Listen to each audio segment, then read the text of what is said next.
Sa puso ng Pilipinas, isang mahalagang tao ang sumikat sa panahon ng pagbabago, Raha Matanda. Ipinanganak noong mga 1480, si Raha Matanda, na nangangahulugang ang matanda, ay hindi lamang isang pinuno ng Maynila, siya ay isang tulay sa pagitan ng mga kultura at panahon. Bilang isang binata, si Matanda ay nag-navigate sa masalimuot na maritime network ng Southeast Asia, na naiimpluwensyahan ng Hindu, Islamic, at katutubong tradisyon. Ang kanyang angkan ay nag-ugnay sa kanya sa makapangyarihang Sultanate ng Brunei.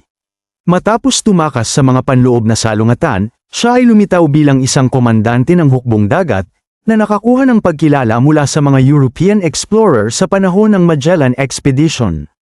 Noong kalagitnaan ng ika-16 na siglo, bumalik siya sa Maynila, namumuno kasama ng kanyang pamangkin, si Raha Sulaiman, sa panahon ng ginintoang panahon ng kalakalan at diplomasya. Ngunit nagbago ang lahat sa pagdating ng mga puwersang Espanyol.